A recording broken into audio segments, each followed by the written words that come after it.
নমস্কাৰ কি খবৰ তোমালোকৰ আশা কৰো তোমালোক সকলোৱে ভালে আছা সো আজিৰ এইটো ভিডিঅ'ত আমি তোমালোকৰ লগত কথা পাতিম তোমালোকক আজিৰ এইটো ভিডিঅ'ত আমি পঢ়াম আসলতে অসম আৰক্ষীত আৰু এডিআৰিত অসম আৰক্ষীত আৰু এডিআৰিত আহিবলগীয়া যিবোৰ অৰ্থাৎ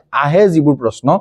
ৰাজনীতিৰ পৰা অসমৰ ৰাজনীতি ভাৰতৰ ৰাজনীতি কনস্টিটিউশন সংবিধান এইবোৰৰ পৰা প্ৰশ্ন আহে এই টপিকটোৰ পৰা সো আজিৰ এইটো ভিডিঅ' এটা মোস্ট ইম্পৰ্টেন্ট ভিডিঅ' হয় যদি তুমি অসম আৰক্ষী বা এডিআৰি পৰীক্ষা দিবলৈ গৈ আছা এডিআৰি 3.0 যেটো অসমত আহিব অতি সোনকালে আহিব সো তাৰ বাবে যদি তুমি পৰীক্ষা দিবলৈ গৈ আছা সো আজি এইটো ভিডিঅ' তুমি লাষ্টলৈকে চাবা যিবোৰ প্ৰশ্ন দিয়া হ'ব লগতে ভিডিঅ'টো তুমি লাইক কৰিবা শেয়াৰ কৰিবা আৰু তোমাৰ গ্ৰুপলৈ ফ্ৰেন্ড গ্ৰুপলৈ শেয়াৰ কৰি দিবা ফ্ৰেন্ডছ গ্ৰুপলৈ ঠিক আছে সো আহা আমি আজি এইটো ভিডিঅ' ষ্টাৰ্ট কৰো আৰু লগতে এটা কথা তুমি ভিডিঅ'টো দুই চাৰিটা প্ৰশ্ন চাই লোৱা যদি ভাল পোৱা যদি তোমাৰ ঠিক লাগে তেতিয়াহে তুমি এংগেজ হ'ব পাৰা আমাৰ লগত নহলে তুমি আৰু স্কিপ কৰি দিবা ঠিক আছে সো মই একদম টপ মোস্ট ইম্পৰ্টেন্ট কোৱেশ্চন সমূহ লৈ আহিছো বেছি কথা নাপাতি আহা সিধা আৰম্ভ কৰো আজিৰ প্ৰশ্ন কমপ্লিট সেভা প্যাটাৰ্নত আমি তোমালোকক আজি এইটো ভিডিঅ'ত যিবোৰ প্ৰশ্ন আগবঢ়াম সেইবোৰ কমপ্লিট সেভা প্যাটাৰ্নত হয় ঠিক আছে ওকে প্ৰথম প্ৰশ্নটো আমি চাওঁ যে ভাৰতৰ সংবিধানৰ কোনটো অনুচ্ছেদে which article of Indian Constitution provide for the post of governor in a state অৰ্থাৎ এটা ৰাজ্যত এখন ৰাজ্যত ৰাজ্যপাল পদৰ ব্যৱস্থা ভাৰতৰ কোনটো সংবিধানৰ কোনটো অনুচ্ছেদে কৰে এটা মোস্ট ইম্পৰ্টেন্ট প্ৰশ্ন হয় যে কোনটো অনুচ্ছেদে সংবিধানৰ কোনটো অনুচ্ছেদে ৰাজ্যপালৰ পদৰ বাবে ব্যৱস্থা কৰে ইয়াত অপচন এ আছে 153 163 174 আৰু 123 and the right answer is option number A অৰ্থাৎ 153 ভাৰতৰ সংবিধানৰ আৰ্টিকেল নম্বৰ 153 অৰ্থাৎ অনুচ্ছেদ 153 এ এখন ৰাজ্যত যে ৰাজ্যপাল হ'ব লাগে তাৰ বাবে অনুমতি প্ৰদান কৰে অৰ্থাৎ তাৰ বাবে ব্যৱস্থা গ্ৰহণ কৰে 153 আৰ্টিকেলত আছে হেতু ঠিক আছে এটো বহুত বেছি ইম্পৰ্টেন্ট হয় আচ্ছা ইয়াৰ এটা প্ৰশ্ন আহিব পাৰে যে ৰাজ্যপালক কোনে নিযুক্তি দিয়ে ৰাজ্যপালক কোনে নিযুক্ত কৰে সেইজন ব্যক্তি হৈছে ভাৰতৰ ৰাষ্ট্ৰপতি ৰাজ্যপালক নিযুক্তি দিয়া ৰাষ্ট্ৰপতিয়ে আৰু ৰাজ্যপালৰ যে কাৰ্যকাল হেতু ৰাষ্ট্ৰপতিৰ ওপৰতে নিৰ্ভৰ কৰে অৰ্থাৎ ৰাজ্যপালে কিমান দিনৰ কাৰ্যকালৰে থাকিব হেতু ৰাষ্ট্ৰপতিৰ সন্তুষ্টিৰ ওপৰতে নিৰ্ভৰ কৰে অৰ্থাৎ ৰাষ্ট্ৰপতিয়ে ৰাজ্যপালক ৰখাব পাৰে নিযুক্তি দিব পাৰে আৰু তাৰ পৰা তেওঁক কি কৰে বৰখাস্ত কৰিব পাৰে ইম্পৰ্টেন্ট প্ৰশ্ন হয় মনত ৰাখিবা 153 নম্বৰ অনুচ্ছেদে ভাৰতৰ সংবিধানৰ 153 নম্বৰ অনুচ্ছেদে ৰাজ্যপালক নিযুক্তি দিয়ে আৰু ৰাষ্ট্ৰপতিৰ দ্বাৰা ৰাজ্যপালক নিযুক্তি দিয়া হয় স্বাধীনতাৰ পাছত অসমৰ প্ৰথম গৰাকী মুখ্যমন্ত্ৰী কোন আছিল মোস্ট ইম্পৰ্টেন্ট এটা প্ৰশ্ন হয় যে স্বাধীনতাৰ পাছত অসমত প্ৰথম গৰাকী মুখ্যমন্ত্ৰী কোন আছিল বিষ্ণুৰাম মেধি গোপীনাথ বৰদলৈ বিমলা প্ৰসাদ চলিহা আৰু শৰৎচন্দ্ৰ সিংহ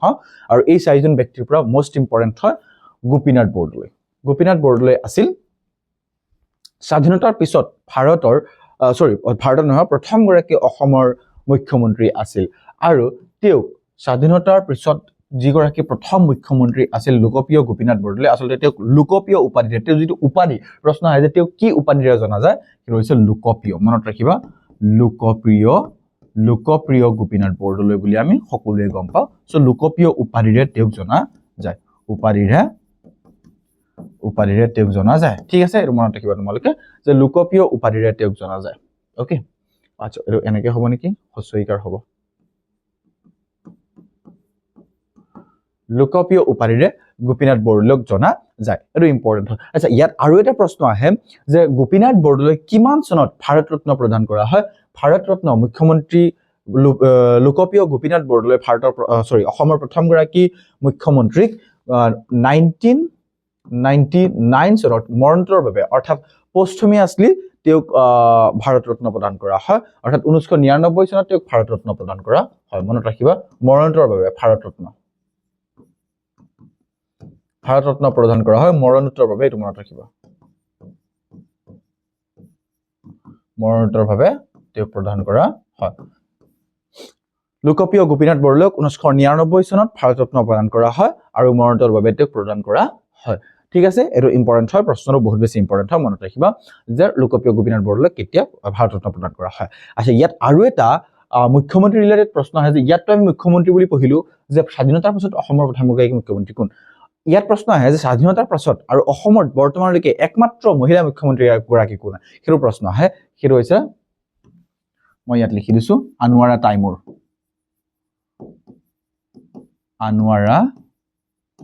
তাইমুৰ আনোৱাৰা টাইমৰ এই হৈছে ভাৰতৰ অসমৰ বাৰে মই ভাৰতক কৈছোঁ আচলতে অসমৰ একমাত্ৰ মহিলা মুখ্যমন্ত্ৰীগৰাকী বৰ্তমানলৈকে সেইগৰাকী হৈছে আনোৱাৰা টাইমৰ নেক্সট আমি চাওঁ নেক্সট প্ৰশ্নলৈ যোৱাৰ আগতে তোমালোকক সৰু এটা ইনফৰমেশ্যন মই দিব বিচাৰোঁ যে তোমালোকে যদি অসমত হ'বলগীয়া এডিআৰই পৰীক্ষা দিবলগীয়া আছে আৰু ভাল প্ৰিপাৰেশ্যন কৰিব বিচাৰিছা দেন তুমি এডিআৰই আমাৰ এই ক্ৰেছ কোৰ্চটো ল'ব পাৰা আৰু যদি তুমি অসমৰ কি পৰীক্ষা দিবলগীয়া আছে এই কোৰ্চটো ল'ব পাৰা তুমি সত্য বেটছটো আমাৰ অতি সোনকালে ষ্টাৰ্ট হ'ব চ' তুমি এই দুইটা বেটছে ল'ব পাৰা দুইটা বেটছৰে তোমাৰ গোটেইখিনি ছাবজেক্ট পাবা ইবুক PDF পাবা লগতে তুমি MCQৰ মক টেষ্টবোৰ পাই থাকিবা লাহে লাহে চ' প্ৰত্যেকটা বস্তুৱে তুমি পাই থাকিবা ভাল এটা প্ৰিপাৰেশ্যন কৰিব পাৰিবা যদি তুমি বিচাৰা দেন তুমি ল'ব পাৰা it's your choice completely it's your choice মই তোমালোকক নকওঁ যে তুমি পেইড লৈয়েই পঢ়া ফ্ৰী টু পঢ়িব পাৰা বাট ফ্ৰী টু ফ্ৰীয়ে আচলতে ঠিক আছে না যদি তুমি ভালকৈ প্ৰিপাৰেশ্যন কৰিব বিচৰা ইনফৰমেশ্যন এভেইলেবল পুৰা সকলোতে আছে চ' তুমি সেইটো ধুনীয়াকৈ ক'ত সজাই ৰখা আছে ক'ৰ পৰা পঢ়িব পাৰা সেইটো বেছি ইম্পৰ্টেণ্ট হয় চ' আমি সজাই পৰা তোমালোকক পঢ়াই আছোঁ চ' যদি তুমি ভালকৈ পঢ়িব বিচাৰা দেন তুমি আমাৰ এই কোৰ্চটা ল'ব পাৰা যিকোনো এটা যদি তুমি এডিআৰইত পঢ়িব বিচাৰা দেন তুমি এই কোৰ্চ ল'ব পাৰা এডিআৰই ক্ৰেছ কোৰ্চ য'ত তুমি গোটেইখিনি বস্তু পাবা আৰু ইয়াৰ দুইটা কোৰ্চৰ বাবে তুমি আমাক 6000 it's our official number actually official number হয় চ' তুমি এই নাম্বাৰত আমাক যোগাযোগ কৰিবা আৰু অনলি হোৱাটছআপ কৰিবা প্লিজ হোৱাটছআপ কৰিবা বাকি তোমালোকে হোৱাটছআপত যেতিয়া তুমি আমাক নক কৰিবা তুমি কোনটো কোৰ্চৰ কাৰণে আসাম পুলিচ নে এডিআৰই সেইটো তুমি নিশ্চয় মেনশ্যন কৰিবা 60094183 এই নাম্বাৰটো তুমি যোগাযোগ কৰিবা 60094183 এই নাম্বাৰটো যোগাযোগ কৰিবা তেতিয়া তুমি কমপ্লিট ইনফৰমেশ্যন পাবা ঠিক আছে হোৱাটছআপ কৰিবা আৰু এডিআৰই বা আসাম পুলিচ কোনটো তোমাৰ লাগে সেইটো তুমি নিশ্চয় মেনশ্যন কৰিবা নেক্সট প্ৰশ্ন আছে যে ভাৰতৰ পোনপ্ৰথমে কোনখন ৰাজ্যত পঞ্চায়তী ৰাজ ব্যৱস্থা যিটো আছে পঞ্চায়ত ৰাজ ব্যৱস্থা সেইটো ক'ত আৰম্ভ হৈছে সেইটো অসম নে ৰাজস্থান নে বিহাৰ নে কৰ্ণাটক ইম্পৰ্টেণ্ট হয় যে ভাৰতৰ কোনখন ৰাজ্যত প্ৰথমবাৰৰ বাবে পঞ্চায়তী ৰাজ ব্যৱস্থাটো সেইটো আৰম্ভ হৈছিল সেইটো হৈছে তোমাৰ ৰাজস্থানৰ নাগৌৰ নামৰ এটা জিলাত নাগৌৰ নামৰ এটা জিলাৰ পৰা পোনপ্ৰথমে এই পঞ্চায়তী ৰাজ ব্যৱস্থাটো আৰম্ভ হৈছিল 1995 চনত মনত ৰাখিবা যে 1995 চনৰ 2 অক্টোবৰ তাৰিখে পঞ্চায়তী ৰাজ ব্যৱস্থাটো ৰাজস্থানৰ নাগৌৰ নামৰ এটা ঠাইৰ পৰা আৰম্ভ হৈছিল এটো ইম্পৰ্টেণ্ট হয় যে এটা জিলাৰ পৰা আৰম্ভ হৈছিল আৰু এটো সংবিধানৰ 73rd নাম্বাৰ যেটো কনস্টিটিউশন এমেন্ডমেন্ট অৰ্থাৎ সংবিধান সংশোধনী 73rd অৰ্থাৎ 73তম সংবিধান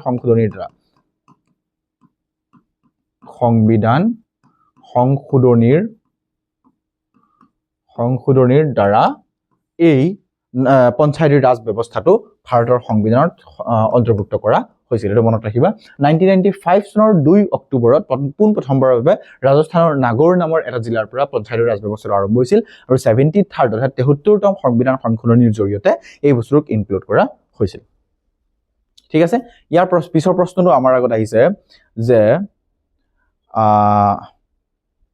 অসম বিধানসভাৰ মুঠ আসনৰ সংখ্যা কিমান অসম বিধানসভাৰ এই আমাৰ বিধানসভা আহি আছে অসম বিধানসভাৰ মুঠ আসনৰ সংখ্যা কিমান হয় 126 অসম বিধানসভাৰ মুঠ আসনৰ সংখ্যা কিমান এটো বহুবা প্ৰশ্ন পৰীক্ষাত আহিছে যে অসম বিধানসভাৰ মুঠ আসনৰ সংখ্যা কিমান হয় এটো হৈছে 126 ঠিক আছে ভৌগোলিক পৰিসৰৰ অসম বিধানসভাৰ মুঠ আসন ঠিক আছে দিয়া 126 এই ইয়াত আৰু একো এক্সট্ৰা কৰিবলৈ নাই ঠিক আছে না ওকে ইয়াৰ পিছত আছে 5 নম্বৰ প্ৰশ্নটো যে সংবিধানৰ কোনটো সংশোধনীক মিনি সংবিধান বুলি কোৱা হয় মিনি কনস্টিটিউশন কোড গলি সংবিধানৰ কোনটো সংশোধনীক মিনি সংবিধান বা মিনি কনস্টিটিউশন বুলি কোৱা হয় heart of the Indian constitution বুলি কোৱা হয় বহুত বেছি ইম্পৰ্টেন্ট হয় সেইটো হৈছে 42তম সংবিধান সংশোধনী অৰ্থাৎ 42nd এমেন্ডমেন্ট এক্ট বা 42nd এমেন্ডমেন্টক কি বুলি কোৱা হয় যে সংবিধান সংশোধনীৰ মিনি কনস্টিটিউশন বা মিনি সংবিধান বুলি কোৱা হয় এটো ইম্পৰ্টেন্ট প্ৰশ্ন হয় যে 42তম সংবিধান সংশোধনীক মিনি কনস্টিটিউশন বুলি কোৱা হয় এটো মনত ৰাখিবা আৰু এটো কিমান চনত কৰা হৈছিল অৰ্থাৎ 42nd যেটো এমেন্ডমেন্ট কৰা হৈছিল 42তম যেটো এমেন্ডমেন্ট কৰা হৈছিল এটো কিমান চনত কৰা হৈছিল হেটো হৈছে তোমাৰ 1976 এটো মনত ৰাখিবা 1976 মিনি কনস্টিটিউশন অৰ্থাৎ 42nd এমেন্ডমেন্ট যেটো এক্ট আছে হেটো ইনক্লুড কৰা হৈছিল ঠিক আছে ওকে আমি পিছত চাও গুৱাহাটী উচ্চ ন্যায়ালয়ৰ মুখ্য ন্যায়াধীশক কোনে নিযুক্তি দিয়ে ভেৰি ইম্পৰ্টেণ্ট প্ৰশ্ন হয় যে গুৱাহাটী উচ্চ ন্যায়ালয়ৰ মুখ্য ন্যায়াধীশক কোনে নিযুক্তি দিয়ে আৰু সেইজন হৈছে প্ৰেসিডেন্ট অফ ইণ্ডিয়া অৰ্থাৎ ভাৰতৰ ৰাষ্ট্ৰপতিয়ে গুৱাহাটী উচ্চ ন্যায়ালয়ৰ যিজন মুখ্য ন্যায়াধীশ হ'ব অনলি গুৱাহাটী উচ্চ ন্যায়ালয় বুলিয়ে নহয় উচ্চ ন্যায়ালয়ৰ ন্যায়াধীশসকলক ভাৰতৰ ৰাষ্ট্ৰপতিয়ে নিযুক্তি দিয়ে এইটো মনত ৰাখিবা আৰু লগতে ভাৰতৰ ৰাষ্ট্ৰপতিজনে মই প্ৰথমতে যেটো কৈছো ৰাজ্যপালক অৰ্থাৎ গভৰ্ণৰকো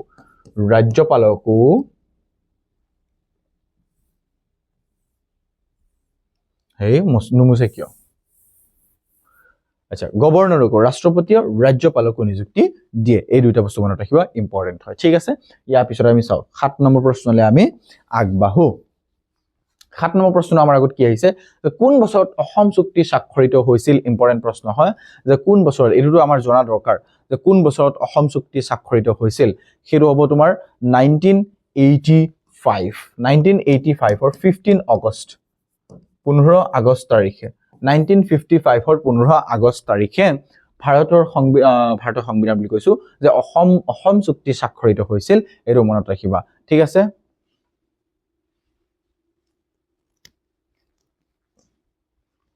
ওকে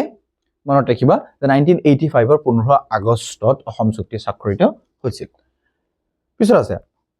ভাৰতীয় সংবিধানৰ কোনটো অংশত মৌলিক অধিকাৰ উল্লেখ আছে কোনটো অংশত second part third part fourth part and fifth part এইটো একদম ইজি হয় যে ভাৰতৰ সংবিধানৰ কোনটো অংশত মৌলিক অধিকাৰৰ অন্তৰ্ভুক্তি আছে আৰু এইটো হৈছে ফোৰ্থ যেটো আছে চতুৰ্থ ভাগ ভাৰতৰ সংবিধানৰ যেটো চতুৰ্থ ভাগ তাত আছে আসলতে ভাৰতৰ সংবিধানৰ যেটো মৌলিক অধিকাৰ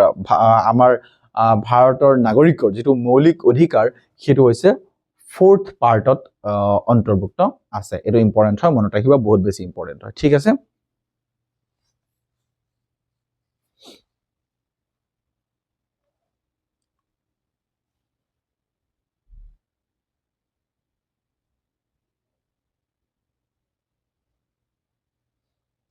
ওকে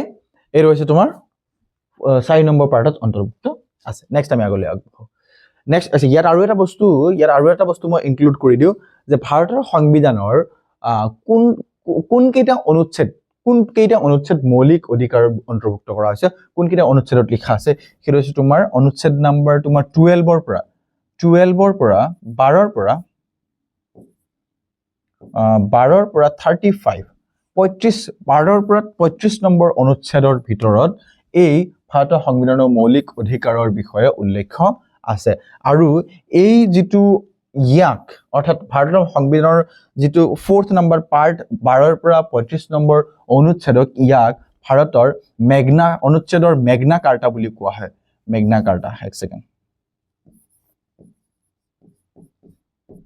মেগনা কাৰ্টা বুলি কোৱা হয় এটো ইম্পৰ্টেন্ট হয় মেগনা কাৰ্টা বুলি কোৱা হয় ঠিক আছে না ইয়াক মেগনা কাৰ্টা বুলি কোৱা হয় মৌলিক অধিকাৰ উল্লেখ আছে 4 নম্বৰ পাৰ্টত আৰু অধিকাৰসমূহ বৰ্ণনা কৰা হৈছে 12ৰ পৰা 35 নম্বৰলৈকে ঠিক আছে না ভাৰতৰ সংবিধানৰ 35 নম্বৰ অনুচ্ছেদ লৈকে 4 নম্বৰ পাৰ্টৰ 12ৰ পৰা 35 নম্বৰ অনুচ্ছেদত মৌলিক অধিকাৰসমূহ অন্তৰ্ভুক্ত কৰা হৈছে আৰু ইয়াক মেগনা কাৰ্টা বুলি কোৱা হয় নেক্সট আমি কি প্ৰশ্ন দিছে আমাক যে ৰাজ্য চৰকাৰৰ সাংবিধানিক মুৰব্বী কোন হয় আসলতে যে ৰাজ্য চৰকাৰৰ সাংবিধানিক মুৰব্বী কোন হয় এটো আমি অলৰেডি পঢ়িছো যে ৰাজ্য চৰকাৰৰ সাংবিধানিক মুৰব্বী কোন হয় সেইজন হৈছে গভৰ্ণৰ বা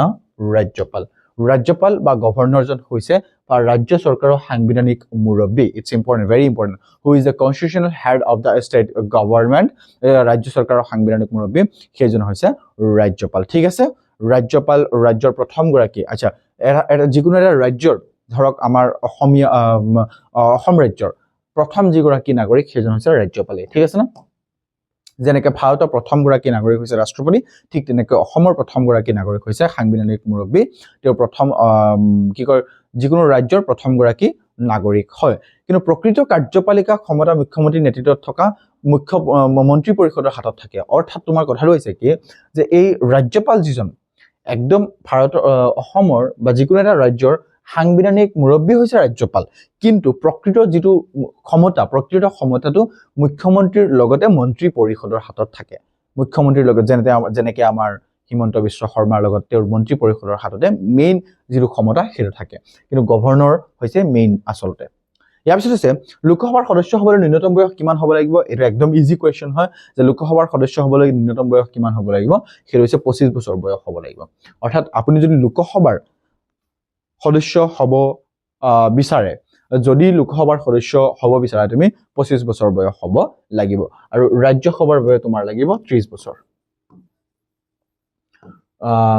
30 বছৰ বয়স লাগিব যদি তুমি ৰাজ্যসভাৰ সদস্য হ'ব বিচাৰা তেতিয়াহ'লে তোমাৰ বয়স লাগিব 30 বছৰ ঠিক আছে এটো ইম্পৰ্টেন্ট হয় ভাৰতৰ কি কয় লোকসভাৰ সদস্য হ'বলৈ হ'লে তোমাৰ 25 বছৰ বয়স লাগিব লগতে লোকসভা আৰু বিধানসভা দুইটাৰে 25 বছৰ বয়স লাগিব আৰু তোমাৰ 30 বছৰ বয়স ৰাষ্ট্ৰপতি আৰু ৰাজ্যপাল হ'বলৈ তোমাৰ লাগিব 35 বছৰ ঠিক আছে না এটো মনত ৰাখিবা যে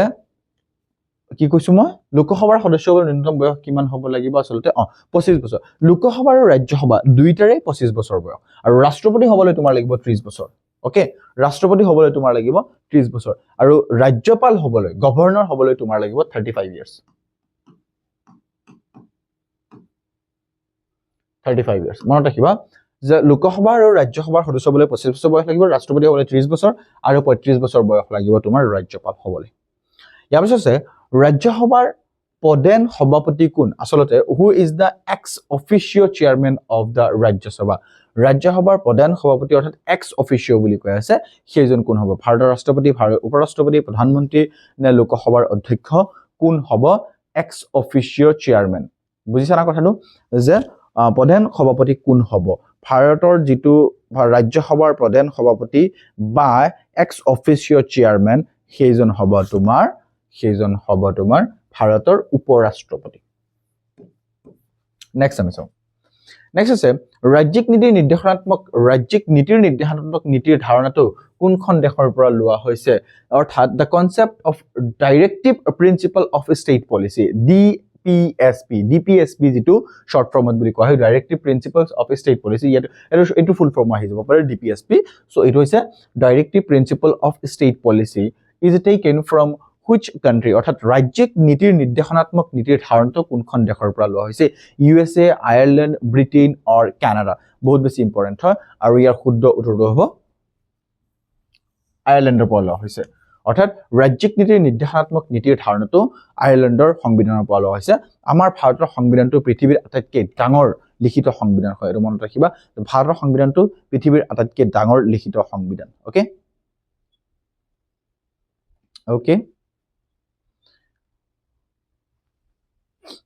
ওকে ইয়াৰ পিছত আমি চাও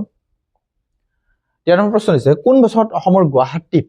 প্ৰথম পৌৰ নিগম প্ৰতিষ্ঠা কৰা হৈছিল অসমৰ গুৱাহাটীত কোনটো বছৰত প্ৰথম পৌৰ নিগম প্ৰতিষ্ঠা কৰা হৈছিল এই প্ৰশ্ন বহুতবাৰ আহিছে আৰু এই প্ৰশ্নৰ শুদ্ধ উত্তৰ হ'ব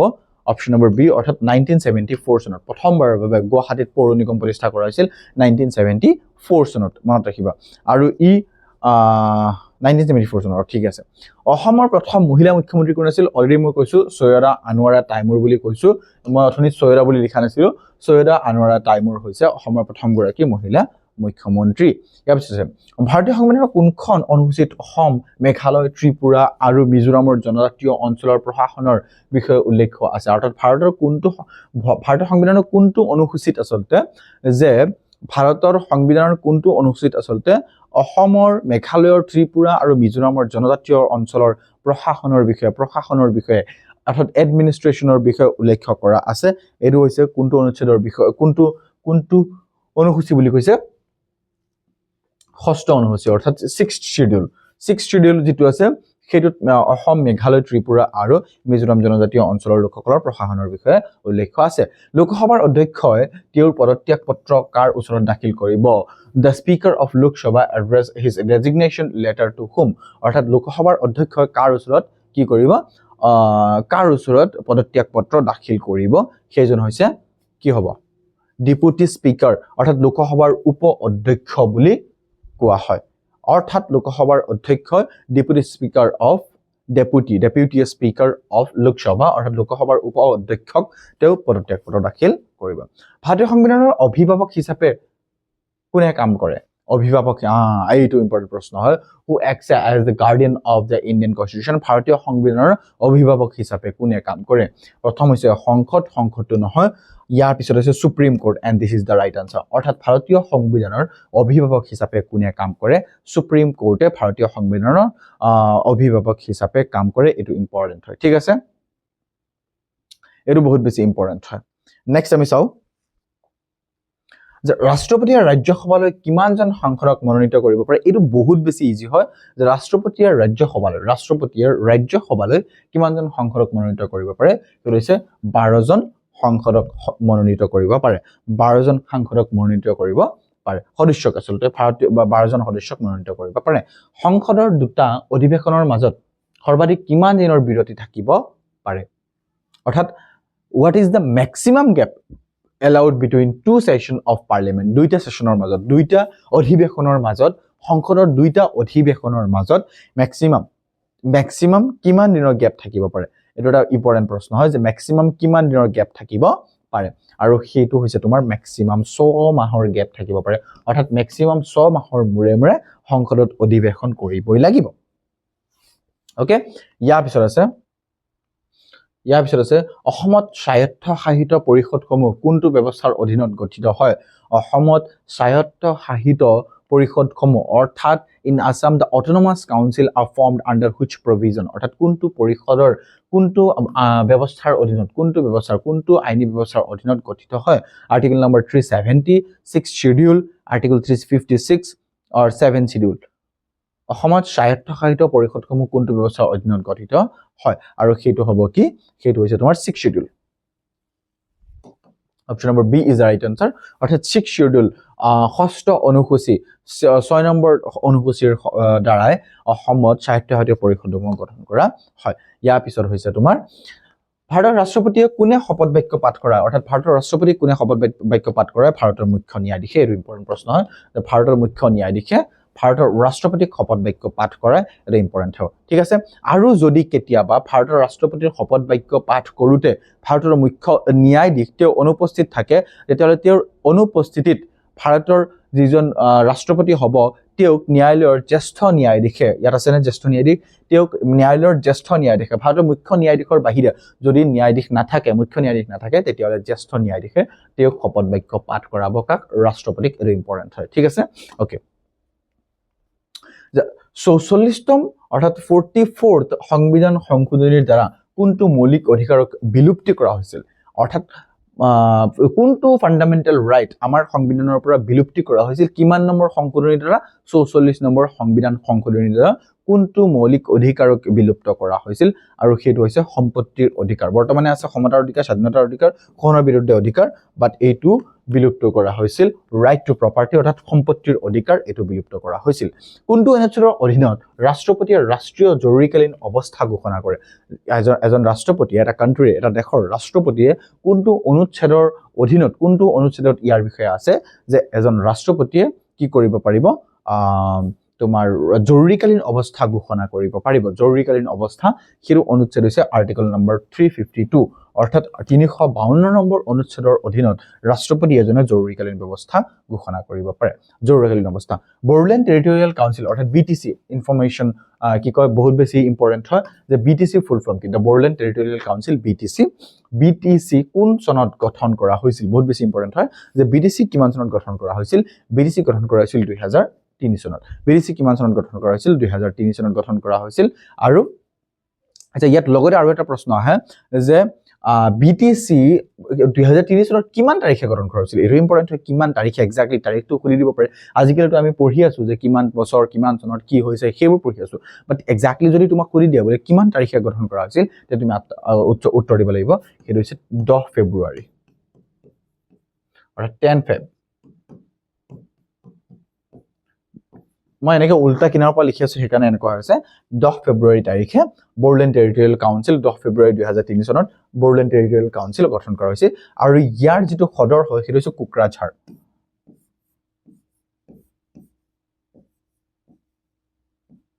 সেইটো হৈছে কোকৰাঝাৰ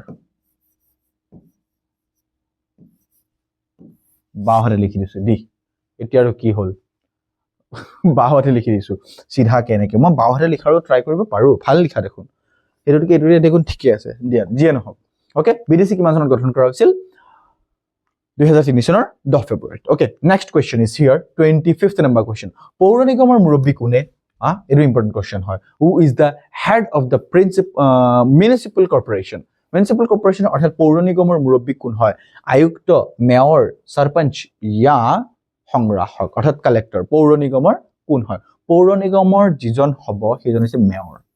পৌৰ নিগমৰ যিজন হ'ব লিডাৰ সৰি হেড সেইজন হ'ব মেয়ৰ ঠিক আছে ইয়াৰ পিছত আছে সংবিধানৰ অষ্টম অনুসূচিত বৰ্তমান কিমানটা ভাষাক স্বীকৃতি দিয়া হৈছে how many language are actually recognized in the 8th schedule of the constitution 14টা 18টা 22টা আৰু কিমান 25টা কিমানটা ভাষাক কি কৰা হৈছে বৰ্তমান স্বীকৃতি দিয়া হৈছে সেইটো হৈছে 22টা ভাষাক বৰ্তমানে স্বীকৃতি দিয়া হৈছে আৰম্ভণিতে 14টা ভাষা আছিল আসলতে ঠিক আছে 14টা ভাষা আৰম্ভণিতে কি লিখি আছে আৰম্ভণিতে 14টা ভাষা আছিল ঠিক আছে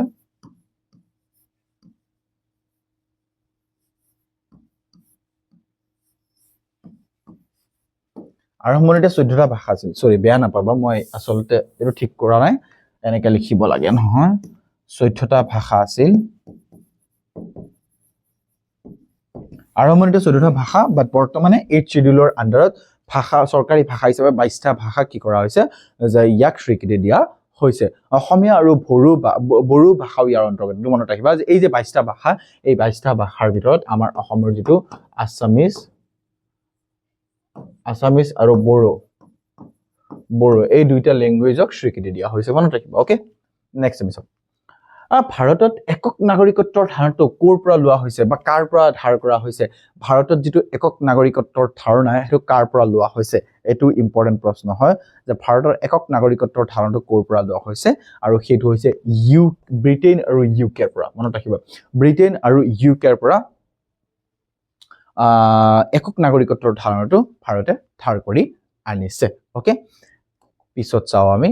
প্ৰথম অসম বিধানসভা 1973 ত অধ্যক্ষ কোন আছিল